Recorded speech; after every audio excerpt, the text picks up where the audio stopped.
What happens to a Hollywood star when the cameras stop rolling but the spotlight never truly fades? How does someone known for one of TV's most beloved characters find peace in real life while carrying the weight of public expectations?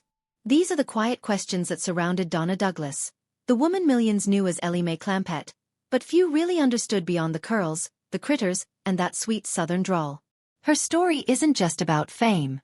It's about staying true to yourself when the world only wants to see one version of you. Donna Douglas was born Doris Ione Smith in the tiny town of Pride, Louisiana, a place where traditions ran deep and life moved slow.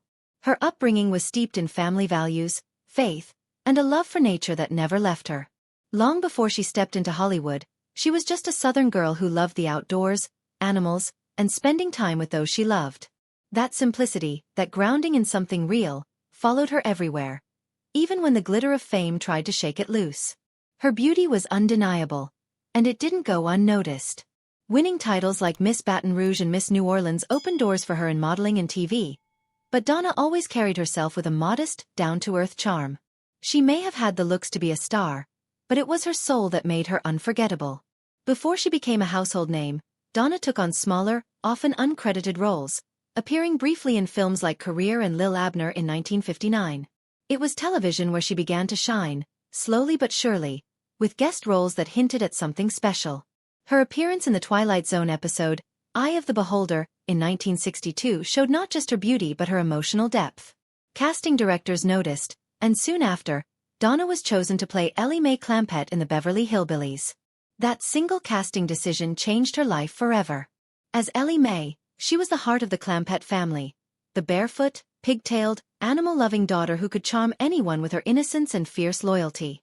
Audiences fell in love with her, not just because of how she looked, but because of how she made them feel. The show became an overnight success, airing from 1962 to 1971, and Donna was suddenly one of the most recognizable faces on television. But fame came with its own price tag. While fans adored Ellie May, Donna was quietly struggling behind the scenes with being typecast. Producers insisted that she stay in character even off-screen. She was expected to dress, speak, and behave like Ellie May at all public appearances. While she genuinely loved the character and the fans it brought her, she also wanted to grow as an actress and a person. She had dreams beyond the hills of Beverly, but those dreams were often placed on hold. Yet, Donna never let frustration turn into bitterness. She approached her fame with grace and humility, often saying how thankful she was for the love she received from fans. Her bond with Buddy Ebsen, who played her on-screen father Jed, was especially strong. They remained close friends long after the cameras stopped rolling, sharing a quiet respect and affection that reflected the same father-daughter connection they portrayed on screen. After the series ended, many assumed Donna would fade into the background, but she was just getting started with the next chapter of her life. She became a real estate agent for a short while, proving she had more to offer than just a pretty face or a famous character. But her heart pulled her back toward people and faith. Deeply rooted in Christianity, Donna became an inspirational speaker and gospel singer. She traveled all across the United States, performing in churches, schools, colleges, and community halls. Her voice, filled with warmth and sincerity, resonated with listeners in ways her acting never could. She wasn't trying to impress anymore. She was trying to uplift. She wrote books that blended faith, life lessons, and the charm of Southern living.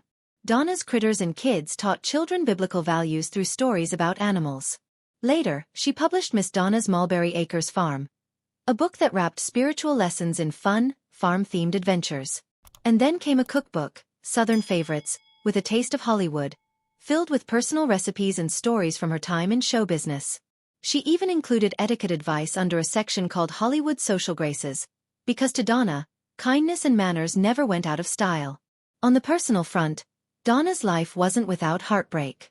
She married young, at just 18, to Roland Bourgeois Jr., and became a mother in 1954 with the birth of her son, Danny.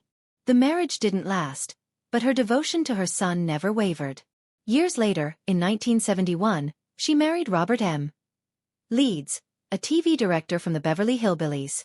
Their shared history helped form a bond, but even that marriage ended in divorce by 1980. Donna rarely spoke about the personal pain of her relationships. She carried herself with dignity, never resorting to gossip or bitterness. Her heart remained focused on her faith, her fans, and the meaningful work she found outside Hollywood. In time, Donna started speaking more openly about her experiences on the Beverly Hillbillies. Behind the scenes, things weren't always as cheerful as they seemed. Tensions existed among cast members, especially between Donna and Nancy Culp, who played Miss Jane Hathaway. They had very different beliefs and personalities that sometimes caused friction. Producers worked hard to keep this from leaking into the public eye. Donna also revealed the limitations placed on her during the show's run. How producers prevented her from exploring deeper storylines or personal growth for Ellie May. She had suggested plots where Ellie May might start a veterinary clinic or go to college, but her ideas were dismissed in favor of keeping the character simple and sweet. She also shared that the show's sets weren't nearly as glamorous as they appeared. The famous Clampett mansion was mostly studio magic. Painted backdrops, rented furniture, and props pulled together to create an illusion. Even the cement pond was just a fake pool that required constant upkeep for filming. And working with animals? That was no easy task. Donna often handled the animals herself, enduring scratches, bites, and long hours just to make the scenes work. Still, she never complained publicly during the show's original run. She understood the importance of the illusion for fans, and she respected it. As she aged, Donna became a fixture at fan conventions and events, always smiling, always gracious. She remembered names, responded to letters, and often included handwritten notes with autographs. She wasn't just signing pictures. She was connecting with people who had loved her for decades. And they loved her back, not just for who she had been on screen, but for the woman she had become. Faith, family, humility, and kindness defined Donna Douglas far more than fame ever could. Even after all the lights dimmed, her inner glow never faded. In the final years of her life, Donna lived quietly but meaningfully. She spent time gardening, enjoying nature, and staying close to her Louisiana roots. She passed away on January 1, 2015, after a quiet battle with pancreatic cancer. She was 82. Her passing left many in mourning, but it also sparked a wave of warm remembrance. She was laid to rest near her childhood home, not far from where her story began.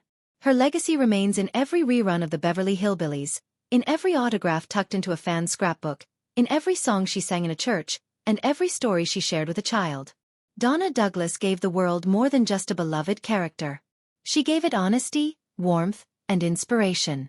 She was proof that fame doesn't have to change who you are. That staying true to yourself, through faith, humility, and love, can leave a far greater legacy than fame ever could. If you enjoyed this video and want to hear more untold stories of iconic stars, make sure to hit that like button and subscribe for more heartwarming and eye-opening stories from the golden age of Hollywood and beyond.